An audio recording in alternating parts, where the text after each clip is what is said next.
মাধুর্যের কথা, রসের কথা, এই কথাগুলো আস্বাদন করতে সকলে পারে না। অধিকারী আছে, অনধিকারী আছে। অধিকারী কারা?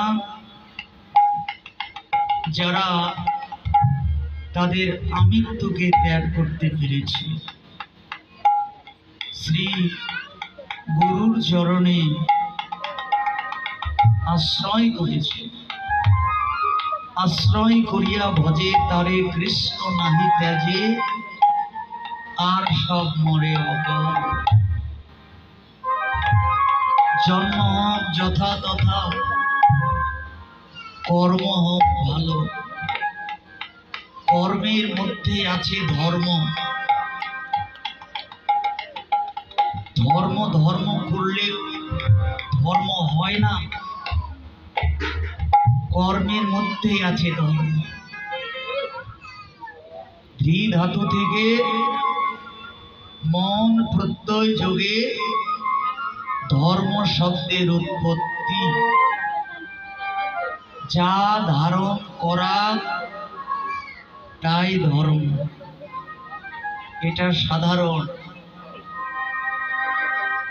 যা ধারণ করা, যা ধারণ করলে নিজের মঙ্গল তথা দশের মঙ্গল তথা এই দেশের মঙ্গল তথা বিশ্বের মঙ্গল, তাই ধর্ম বলেই পরিগণিত। এই ধর্ম পথে যারা চলে, যারা ধার্মিক, যাদের অন্তর শুদ্ধ পবিত্র, তারাই কেবল এই গৌর গোবিন্দ লীলা কথা গুণকথা আস্বাদন করবার একমাত্র অধিকারী। কেন? তাদের শ্রদ্ধা আছে, তাদের ভক্তি আছে, তাদের প্রেম আছে, তাদের অনুরাগ আছে। এই অনুরাগ প্রেম ভক্তি নিয়ে তারা অন্তর পরিপূর্ণ করে ভগবানের লীলা কথাটা শ্রবণ করে। যাদের শ্রদ্ধা নাই, শ্রদ্ধা শূন্য, ভক্তি শূন্য, এরা গৌর গোবিন্দের লীলা কথা আস্বাদন করতে পারেননি, পারছেন না এবং কোনোদিন পারবেন না। কলসে জল পরিপূর্ণ, মাটির কলসের জল এত শীতল, পিপাসাসক্ত, পিপাসায় কাতর কোনো মানুষ যদি কলসের নিকটে আসে, তবে কলস তাকে জল দান করে। কলস কিন্তু কারো কাছে গিয়ে বলে না যে আমি তোমাকে জল দিচ্ছি, তুমি এই জল পান করে শীতল হয়ে যাও, তা বলবে না। যদি কেউ শীতল হতে চায়, তাহলে কেবল তাকে কলসের নিকটে আসতে হবে। এই সংসার জগতে অনেক অভাব অনটন, দুঃখ, যন্ত্রণা, যারা কাতর, যারা অশান্তিতে ভুগছেন, তারা যদি আমার ভগবান গৌরের নিকটে যদি না আসে, গৌর গোবিন্দের লীলা কথা, নিতাই গৌরের করুণা, তারা লাভ করবে কি করে? পারবে কি? তারা কখনো কিন্তু পারবে না। দেখুন, কলসের নিকটে যে জল আছে, কত জনে প্রাণ শীতল করছে, কিন্তু কলসের উপরে যে ঢাকনা আছে, সেই ঢাকনাটা বলছে কলস ভাই, তুমি কতজনকে তোমার শীতল জল দিয়ে তুমি শীতল করছো, কিন্তু আমি তোমার নিকটে আছি, কিন্তু কই আমাকে তো কোনো দিন তুমি শীতল করতে পারবে না। বলছে দেখো ভাই, আমি কেমন করে তোমাকে শীতল করব? তুমি তো আমার মাথার উপরে চড়ে বসে আছো, কোনোদিন তো আমার নিকটে তুমি মাথা নত করবে। দেখো আমি তাদেরকেই শীতল করছি যারা আমার নিকটে এসে তাদের উঁচু মাথাটা নিচু করছে, আমি কেবল তাদেরকেই শীতল করছি। তাই বাবা, এই অহংকারের উঁচু মাথাটা যতক্ষণ না ভক্তিতে নত না হচ্ছে, ততক্ষণ পর্যন্ত কোনো মাধুর্যই আমরা সাধন করতে পারব না।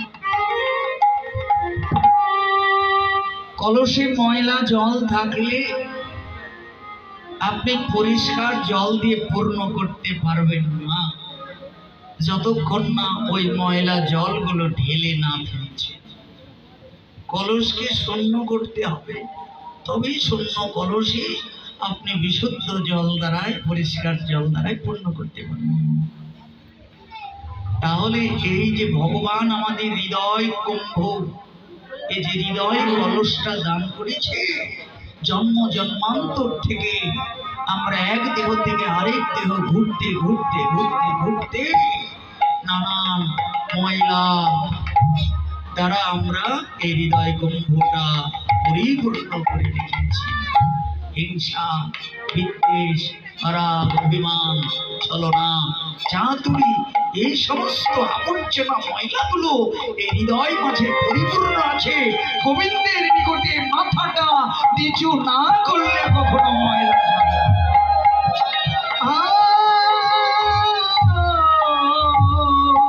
তাই মাথা নিচু করলে এই ময়লাগুলো চলে যাবে। আর শুদ্ধ ভক্তিতে পূজার চিত্তে যদি আমরা মন প্রাণ দিয়ে ভগবানের লীলা কথাগুলো, গুণ কথাগুলো যদি সাধন করি, তবেই কেবল কেউ সিঞ্চিত হতে পারবে। তাই ভগবান শ্রী গৌরহরি শ্রীধাম নবদ্বীপে অবতীর্ণ হলেন। শ্রীধাম বৃন্দাবনে রাধা গোবিন্দ এবার শ্রী চৈতন্য রূপে তিনি অবতীর্ণ হয়েছেন। অবতার নয়, যেন গৌর আমার অবতরী। তরী মানে নৌকা। যদি সমুদ্রে যদি আপনি পড়ে হাবুডুবু খান, তখন আপনি চাইবেন যদি একটা তরীতে আশ্রয় পেতাম, একটা নিকটে যদি তরী পেতাম, তাহলে বাঁচার জন্য আমি তরীতে উঠতাম, আশ্রয় পেতাম, তাই না? তাহলে সংসার সমুদ্রে কোন ভাগ্যে কেহ তরে ওগো নদীর প্রবাহে চৈছে কষ্ট লাগে তীরে। এই আমাদের এই সংসারটা সমুদ্র, কতজন হাবুডুবু খাচ্ছে, বাঁচতে যাচ্ছে, তাদেরকে বাঁচানোর জন্য আজকে গৌর হরি তিনি অবতীর্ণ হয়েছে। তাই যদি আপনারা বাঁচতে চান, আপনারা যদি উদ্ধার পেতে চান, তাহলে গৌর চরণ তরিতেই কিন্তু আশ্রয় করতে। যদি গৌর চরণ তরিতে আশ্রয় গ্রহণ করেন, তবেই কিন্তু আপনারা এই সংসার সমুদ্র থেকে আপনারা মুক্তি লাভ করবেন।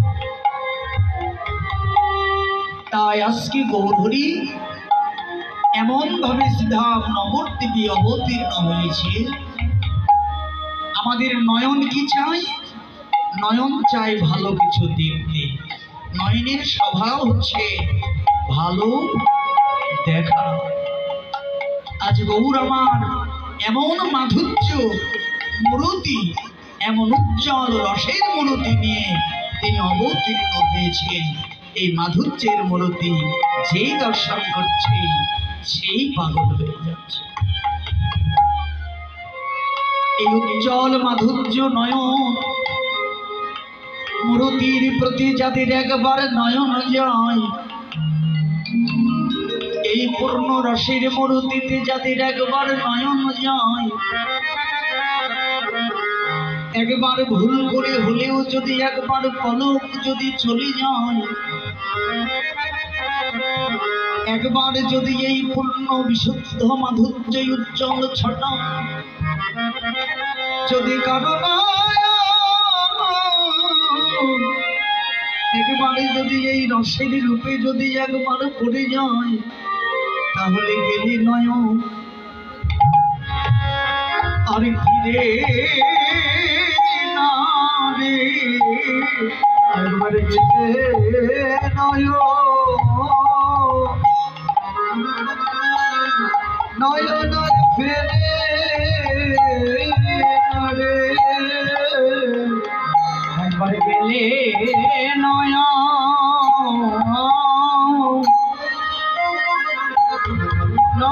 আর ফেরে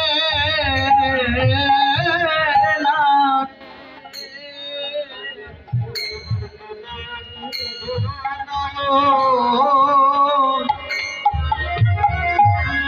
নয়ন আর ফেরে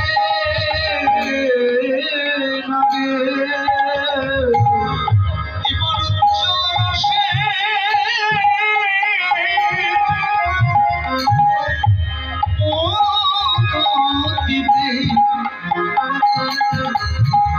একবার গেলে নয়ন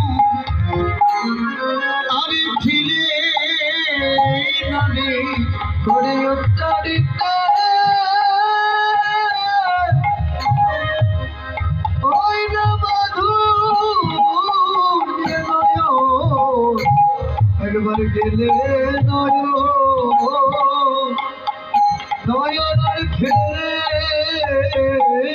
না রে। এবার উজ্জ্বল রসে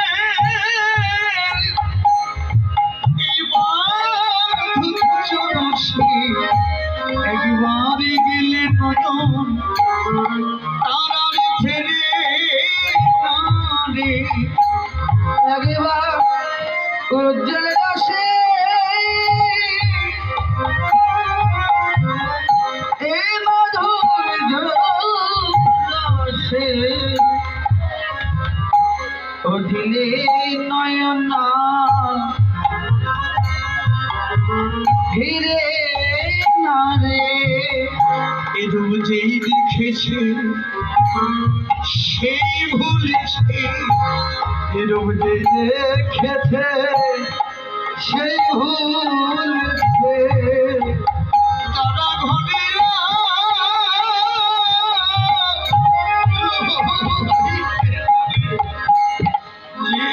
দেখেছে সেই ভুলেছে। তারা ঘরে রইতে না রে। এরূপ যে দেখেছে সে ভুলেছে। তারা ঘরে রইতে না রে।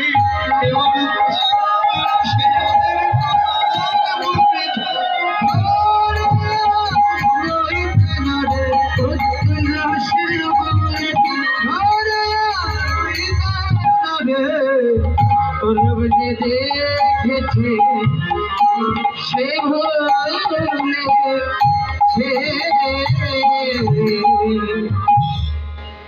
একবার যাদের নয়ন পড়ে যাচ্ছে তারাই ওই মাধুর্য রসে চিরজনমের মতো ভুলে যাচ্ছে। হরিবল হরে কৃষ্ণ। বিষয়া বিনিবর্তন্তে নিরাহারস্য রসদেহি রসবর্জ্য রসহমস্য পরম দৃষ্টা নিবর্তয়।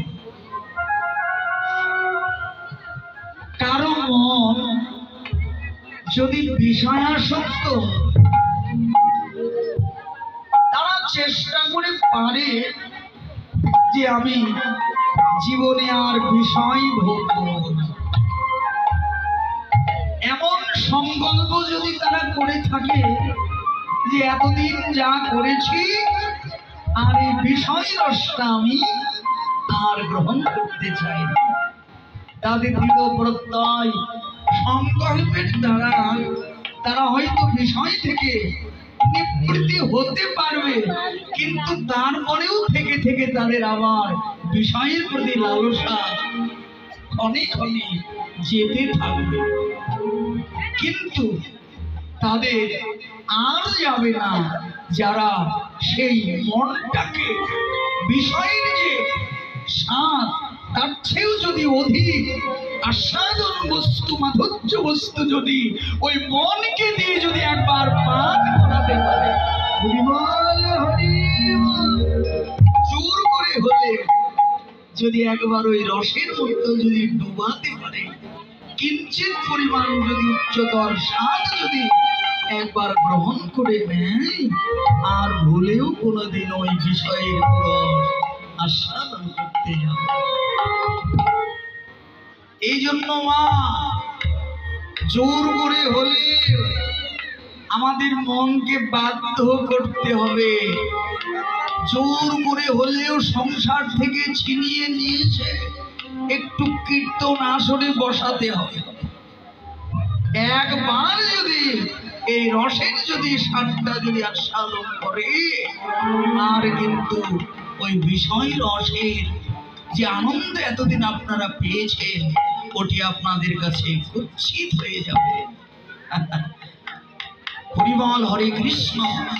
তো নদিয়ার এক গৌর প্রিয়সী স্বজনে সে নদিয়ার মাঝে গিয়ে এই আমার গৌরের পূর্ণ মাধুর্যের মূরতি, রসের মূরতি অনুরাগের নয়নে দর্শন করেছে। হেমশয়ে অতি গৌরা সমধুর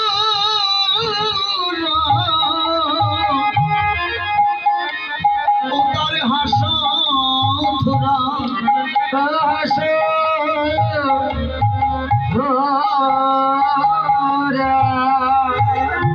এ যে জগজন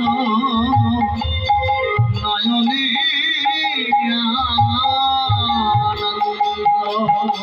নয়নে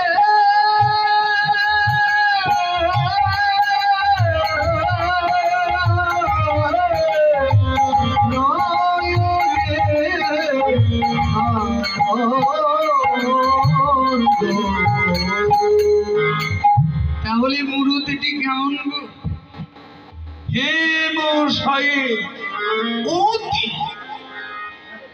অতি শব্দটা এত উচ্চতরে বর্ণনা করছে যে ওই সুরধনে গঙ্গা পুলিনি আজকে যে উজ্জ্বল মূরতিটি দর্শন করেছে, জগতে এমন উজ্জ্বল বস্তু আর খুঁজে পাচ্ছে না যে কি দিয়ে তার তুলনা। মহাজন পদ লিখছে, এক হাতে কলম ধরেছে, খাতায় তিনি লিখবেন যে যারা গৌর মাধুর্যের মূরতিটি দর্শন করে না তাদের জন্য তিনি কলম ধরে লিখছেন। একবার গৌর রূপ দেখছে, আবার কলম ধরেছে যে আমি কার সঙ্গে তুলনা করবো এই রূপে। খুঁজে খুঁজে কোনো কিছুই মিলছে না, তাই জগতের অতি উজ্জ্বল বস্তু সোনার সঙ্গে তুলনা করতে গেলেন, কিন্তু সোনাটা আমার গৌর রূপের সঙ্গে কিছুতেই তুলনা হতে পারছে। তাই তিনি লিখলেন হেমশয়ে অতি গোরা, যে সোনায় আর কি উজ্জ্বল, তার চেয়ে অধিক উজ্জ্বল হচ্ছে আমার গৌর মাধুর্যের এই মূরতি।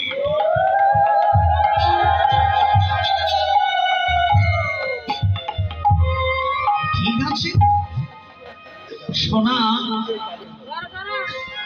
এই জগতে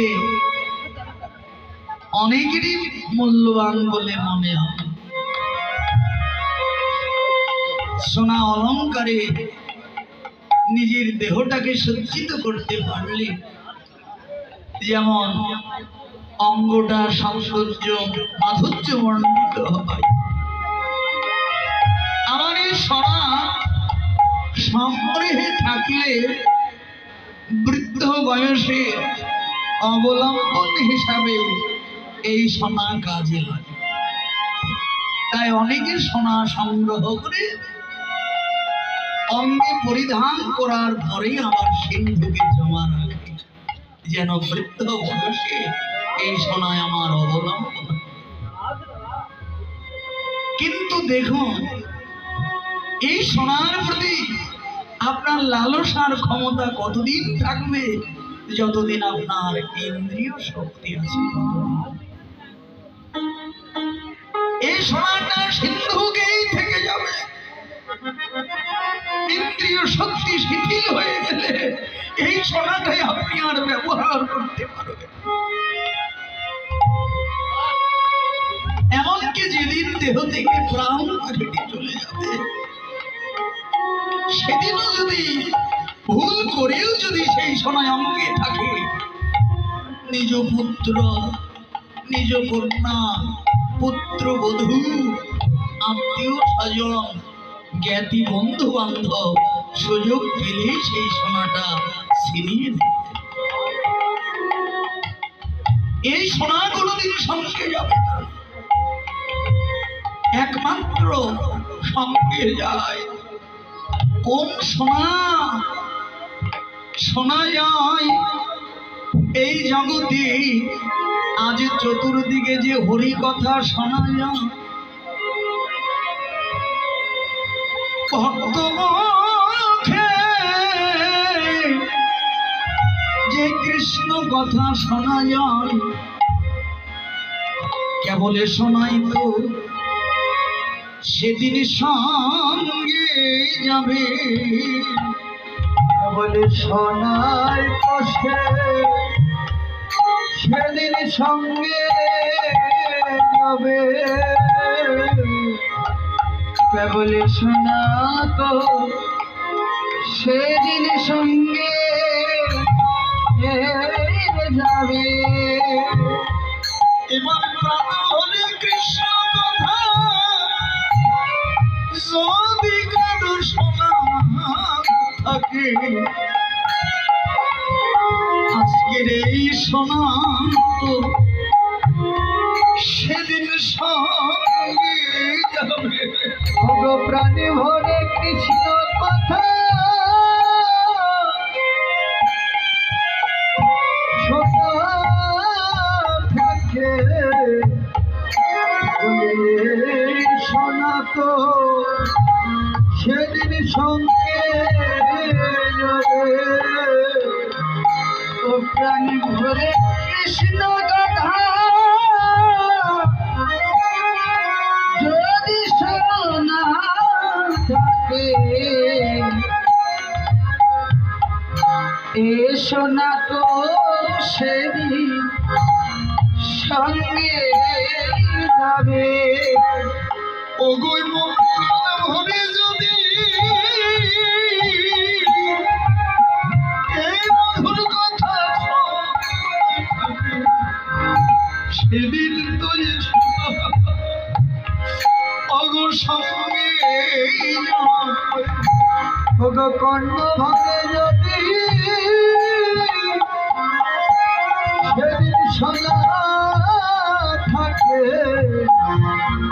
সেদিন এই সোনা সঙ্গে যাবে। এ সোনাতেই আমার গৌর সোনা মেলে, এ সোনাতে আমার গৌর সোনা মেলে। ওগো আজ এ সোনাতে সেই দিন সোনা, আজ এই সোনাতে সেই দিন সোনা মিলবে। কাউরি চরণ ছাড়া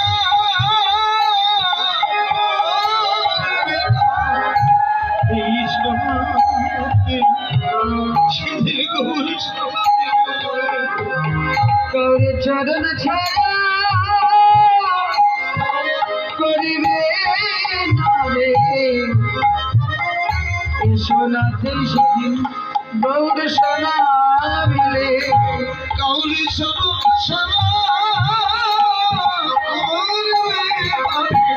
জগতের সবাই যদি ত্যাগে করে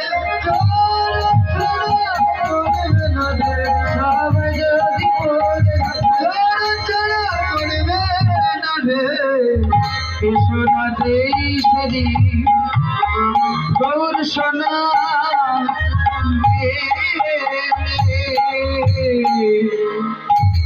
দেখো সেই দিন তুলসী তলায় যখন পড়ে থাকে তার পূর্বেই কিন্তু কর্ণমূলে কিন্তু ওই কৃষ্ণ কথাই শোনা